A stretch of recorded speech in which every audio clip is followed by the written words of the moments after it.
Evil, disgraced, and now dead. No heartfelt tributes, no tears for Rolf Harris. Soon I'll speak to the brave woman who helped send him to jail. The man who craved the world's love died reviled. Trust British paints? Sure can. But the world could never trust Rolf Harris. Do you think I may leave her in your charge? Safely leave her in my capable hands. A national treasure who became a national disgrace. He took away from me that feeling that you can never be normal again. This great big wolfhound standing staring at me. A children's favourite. Have a look at it now if I put my head in there. Artist. Entertainer. Ladies and gentlemen, Rolf Harris. I don't know how he lives his life day to day. And I don't know how he sleeps at night. He turned out to be nothing but a sexual predator. In 2012, 5 years before the phrase Me Too had any meaning, Scotland Yard began investigating British entertainer Jimmy Savile over 5 decades of sexual assaults. Rolf, I know that the Australians aren't affected by hierarchy and things like that, but I did notice that you kissed Sir Jim's ring when he came in. Rolf Harris became ensnared, later arrested and charged with 12 counts of indecent assault on 4 young girls dating back to the 60s. The youngest was just 7. What are you going to say for yourself, Harris? One of those victims spoke exclusively to A Current Affair. Tonya Lee was just 14 when Harris preyed on her. I was absolutely petrified, and I wanted to scream, but I didn't. Harris denied all charges. Mr. Harris, why won't you apologise, Mr. Harris? The trial was told Harris was a Jekyll and Hyde character who sexually preyed on children, played with them like toys, using his fame to lure them into his perverted world. Convicted, the disgraced pedophile was jailed for a maximum of 5 years and 9 months. He served 3 years. Isn't it good to be alive on a day like today? He had even encouraged children to say no to predators. It was a campaign called Kids Can Say No. The sort of touching that doesn't make you feel too good. His victims would later reveal that they didn't come forward because they thought no one would believe them. I put it out of my head for so many years. I just buried it and buried it and buried it. While he never apologised to any of his victims, in a letter he wrote to the father of one, he asked for forgiveness. I'm sickened by myself. You can't go back and change things that you have done in this life. I wish to God I could. I know what I did was wrong, but we are, all of us, fallible. How I deluded myself. Please forgive me. Rolf Harris was even lauded by royalty, painting a personal portrait of the Queen.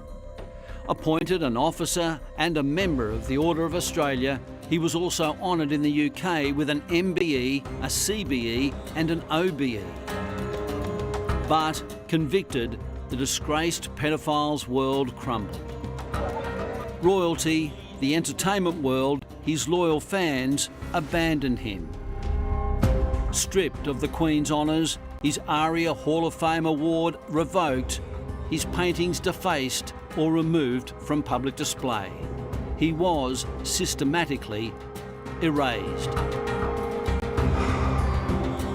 On his release from prison, Harris became a recluse, hiding in his home in the UK with his wife Alwyn.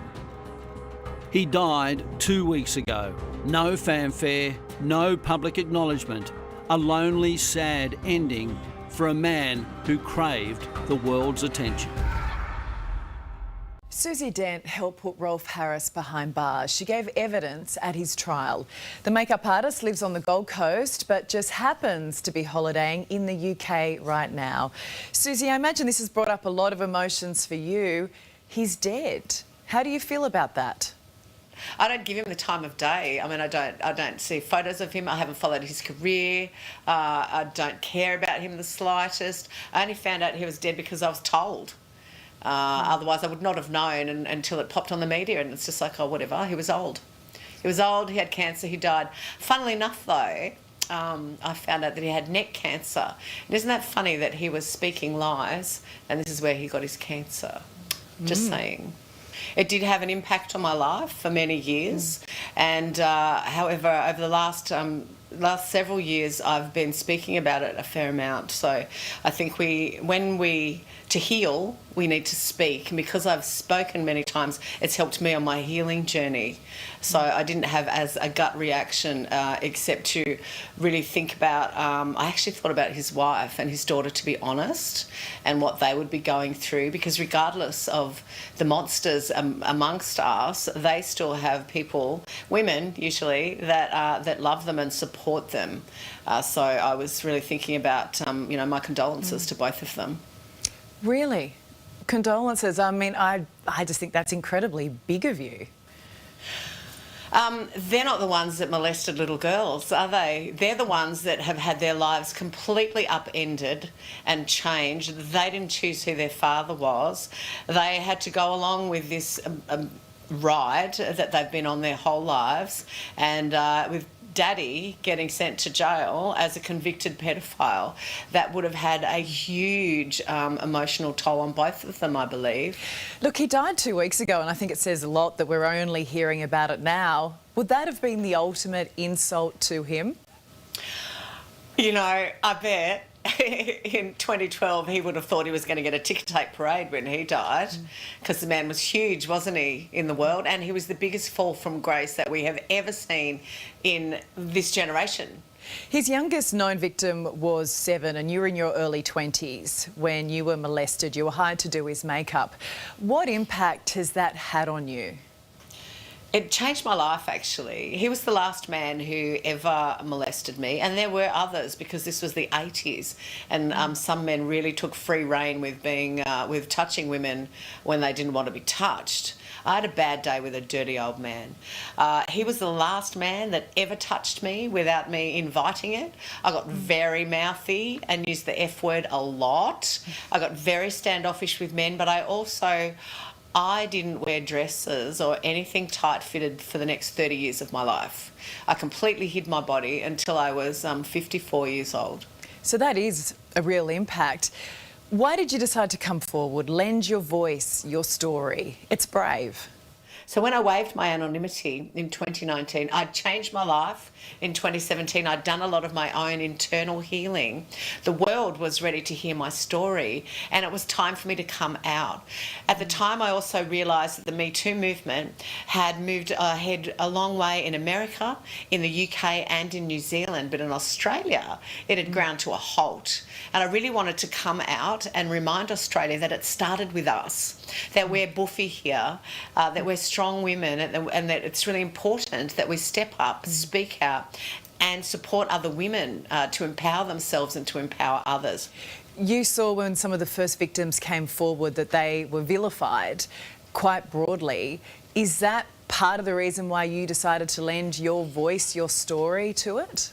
Oh, absolutely. I actually came forward in 2013 because one of the women who was part of the case, Tonya, I saw her on a current affair, funnily enough.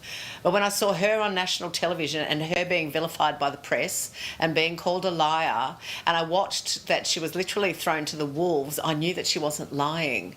And I knew that I had to come forward.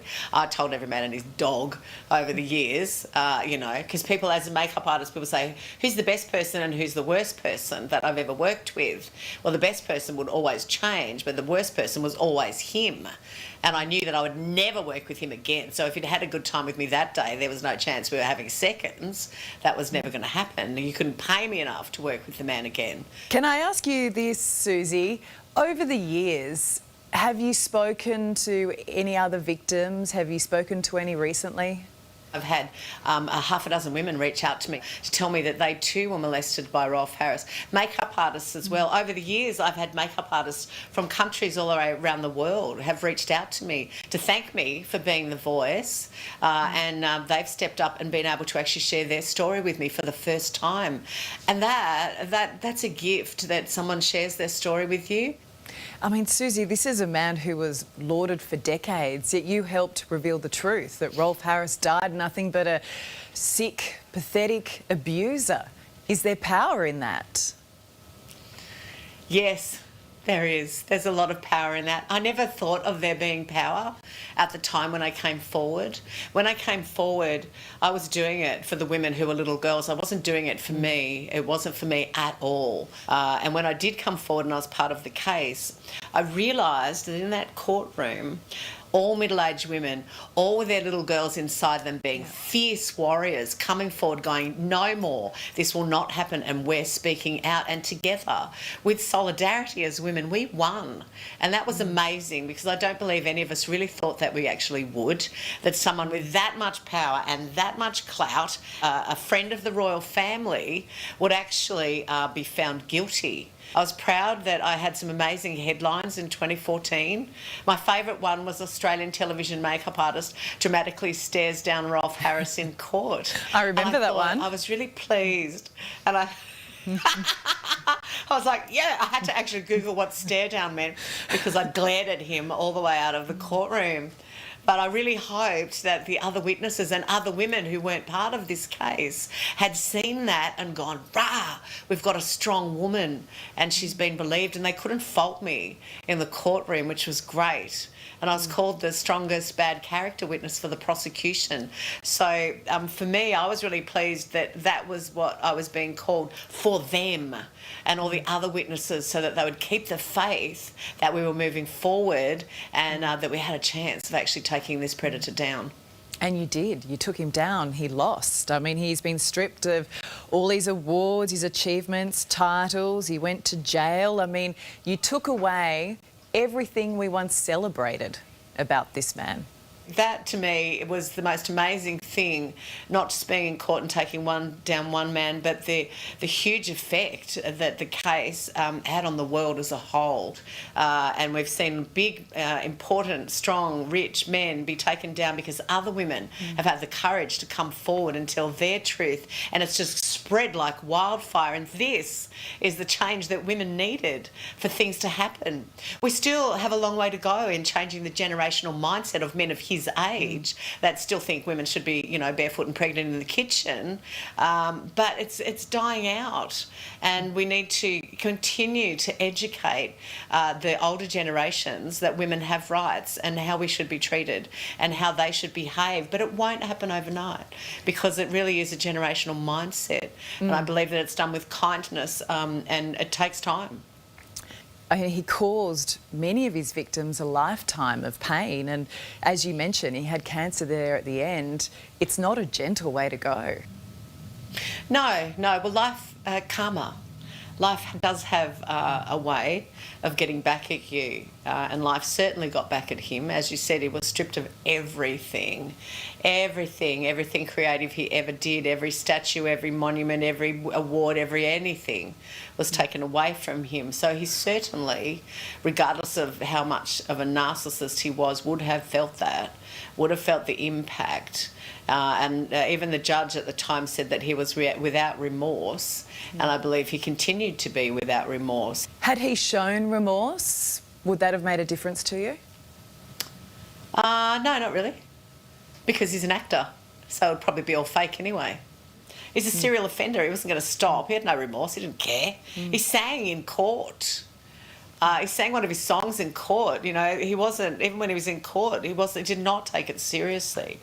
The man was like, believed whatever he believed about himself, but it certainly wasn't the reality that the rest of us live by, nor the rules of society that we all live by. He was in a different planet altogether. Does today give you any sort of closure, or in some ways I feel like you already have that? I do. I healed a long time ago, and I got closure a long time ago.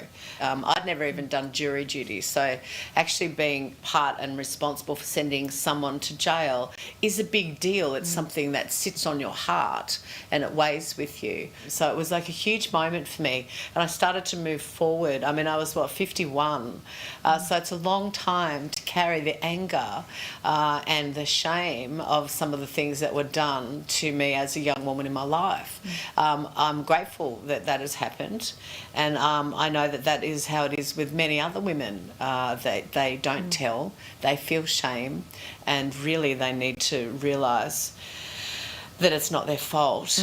But there was a woman in the courtroom at 49 who had to stand behind a blanket because she couldn't eyeball him. That hurt my heart, that at 49 she was hiding and she couldn't actually look at him. And I knew that and was told that before I actually went in there. So it may have actually triggered me glaring at him the entire way out of the courtroom. And maybe I was doing it for her as well. Susie, I doubt many tears will be shed for this man. You're amazing, you're so strong. Thank you. Thank you so much for having me.